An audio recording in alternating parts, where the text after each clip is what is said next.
had a deposit on a GR Corolla since March of this year. It was before the official release that Toyota had for the GR Corolla. And since then, I've been following up through the forums, being kind of like an internet addict with anything related to GR Corolla. I've been searching far and wide, and thankfully the GR Corolla community at the GR Corolla forums, they're insane with how much information you can gather. So if you're looking for more detailed, or if you have any questions in regards to the information on the GR Corolla, given like specs, release date, how long it takes to get the car from the port to the dealership, and of course that's really gonna vary depending on where you live. If it's US or Canada, how far from east or west you live, and where's the closest port. So for reference, all the cars are coming in from the West Coast, and then they get kind of freighted over to the East Coast. There appeared to be that in the beginning, GR Corollas were getting sent to the East Coast earlier, so that the kind of global release expectancy of it would be kind of all similar across the board, because they knew that they could get cars at the West Coast much quicker than East Coast. So they were shipping the first ones to the East Coast so that they could meet those targets.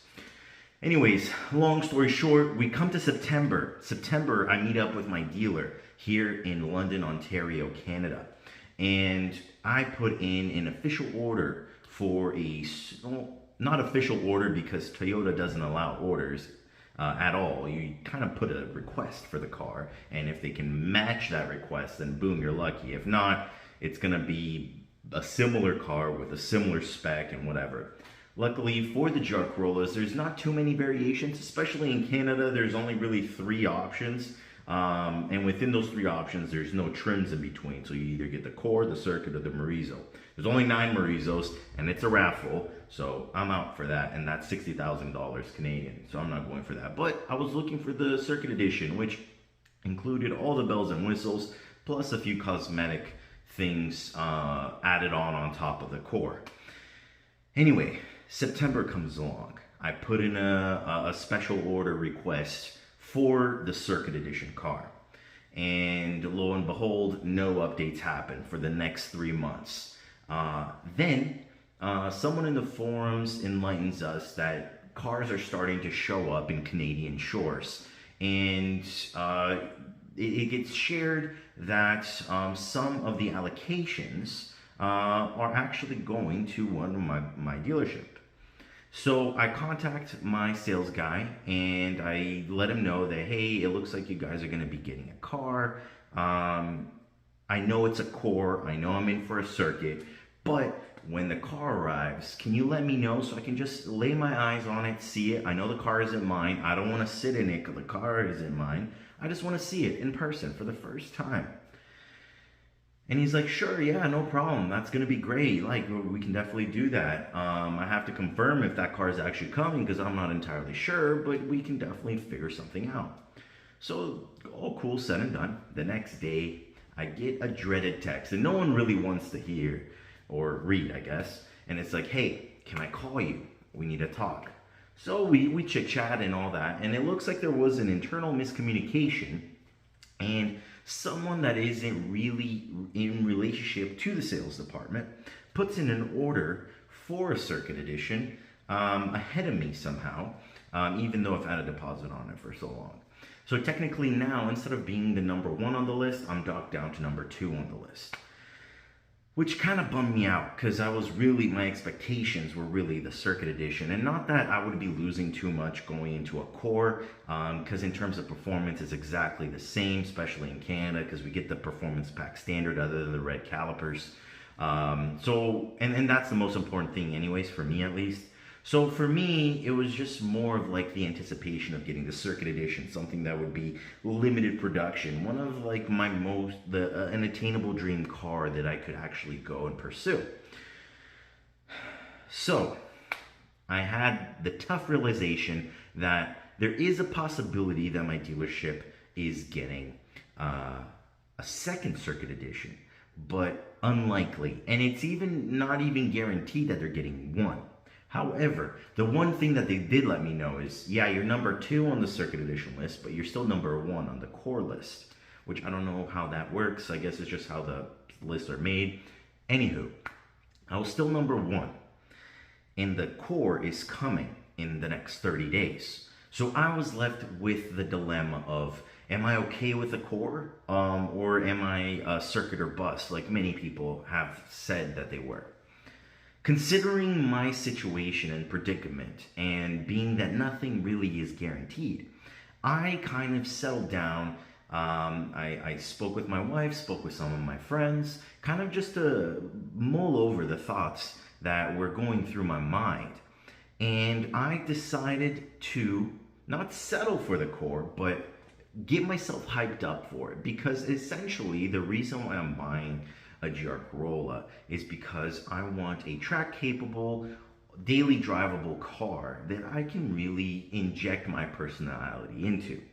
And the thing that I started reminding myself is that the reason why I was buying this car wasn't because of the interior, the luxurious interior, which it doesn't have, or the rarity even of it. It was because it was a driver-centric car. If you look at all of the reviews, subjectively of course, and taking it with a grain of salt because there's a lot of hype behind this car, but even if you get the review from owners that have owned the car for a few weeks now already, even a few for a month or so, they all say that the driving experience is amazing. The car grips, it goes on corners. If you can take it to canyons or the track, you're gonna have a lot of fun. And that's why I was getting the car. I don't care about the interior because I'm coming from a German kind of sports car enthusiast background where the interiors are pretty plush and nice and comfortable and come with a ton of creature comforts. I'm in that sense, I'm kind of downgrading with the interior, but in terms of performance, the raw experience of being engaged with the car, that's what I was looking for. And having the opportunity to customize the car in a way that would make it unique would be much easier with a core model. And yeah, maybe you could come out and say, oh, you're just saying that because now you don't have the opportunity of getting a circuit model anymore. So you're kind of just hyping yourself up for a core because you're out of a circuit.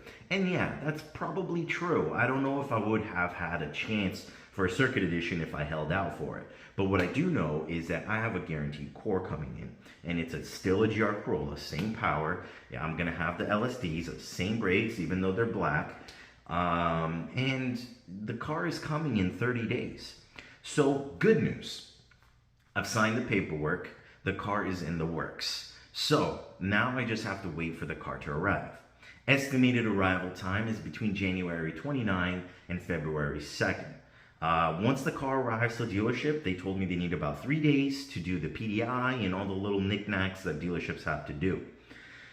That also allows me the 3 days to get my insurance paperwork all figured out. I do already have plates for it, so I'm just going to transfer them over to this car, so that would be settled. I did get 2 accessories. I upgraded the shift knob, but because that was one of the upgrades that I enjoyed the most on my previous car because it's something you feel, it's weighted. I don't know if this one is weighted in particular, but I'm assuming it is because from the sounds of it, it also already comes with a short shifter or a form of included as well. And I also got some door sills. Now that doesn't really provide anything, maybe a little bit of protection, but I think they look nice. And at the end of the day, they weren't too much money. So I just kind of threw that in there as well as a little treat. Now, what's in the plan? What's in the works? I am still hashing out with the wrapping company on color changing the car. There are a few GR Yaris owners that have shared kind of their complaints and points of view with the one-stage coat paint that GR Yaris have and how it gets easily stone chipped and easily damaged. So if anything, I'm at least getting the front end PPF'd and maybe the wide hips PPF'd so that I don't have those issues. But at best, I'm gonna do a full color change wrap. Now I already got wheels for it. that I've shown in my previous video. Those have been confirmed by another GR Corolla owner to fit basically perfectly. So someone already test fit some 18 by 9.5 plus 38 wheels, and they said it was pretty snug. But he did mention that if you had maybe a plus 35, that you would be mint. The only thing left for me to figure out is what size tires. At minimum, I'm running a 255 wide, 35 profile. But I do want to fit 265s and have a kind of like a meaty setup so I can go to the track.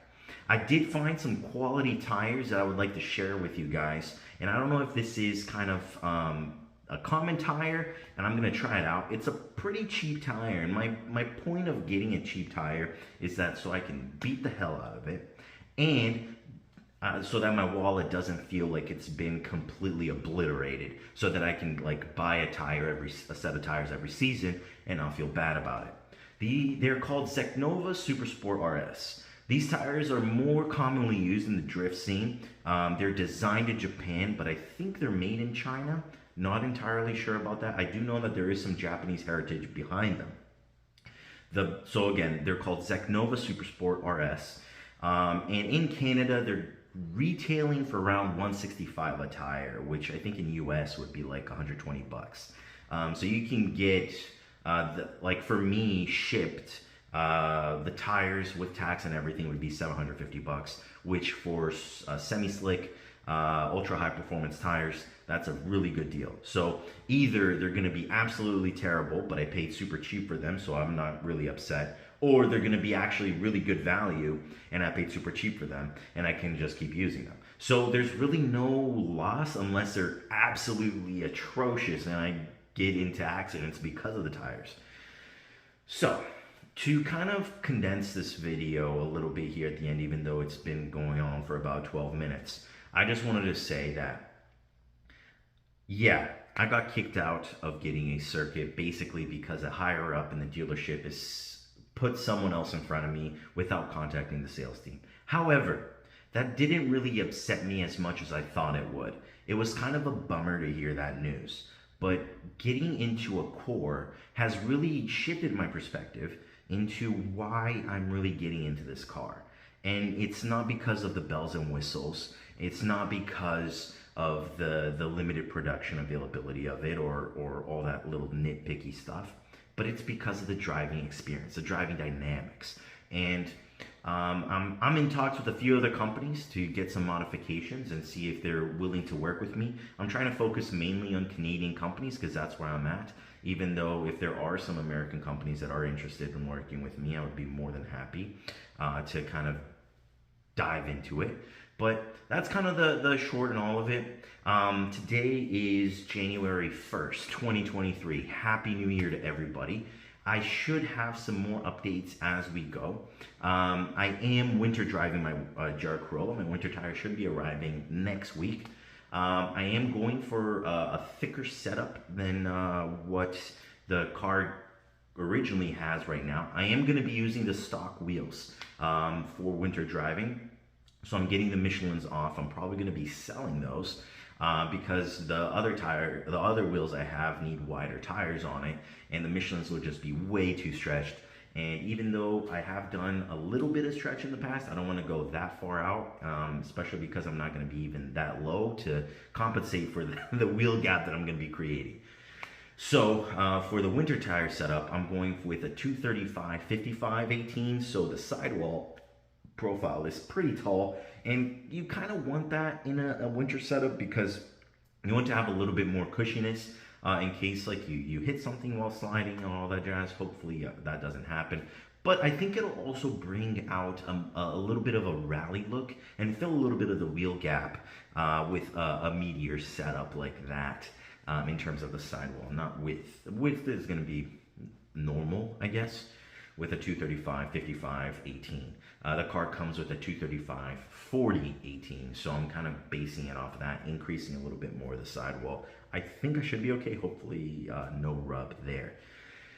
Anyways, if you guys have any questions on the procedure of how things are going for me, please comment below. But so far, that's kind of where things have been going, and how things have been developing regarding the process of me getting a GR Corolla. My GR Corolla is coming in white. The Canadian spec does include front and rear LSDs and heated seats. That's kind of the only thing. The brakes are all the same regardless if you get performance pack or not, I believe. We don't get the heated steering wheel, we don't get the tech package, so no wireless or upgraded speakers, or wireless charging or upgraded speakers. And I think that's about it. Please drop a like if you like these kinds of videos. I'm gonna try to be documenting a little bit more of my experience, and subscribe if you want to stay in the know and see how my Canadian ownership will be like. Thank you very much, guys, and have a great new year.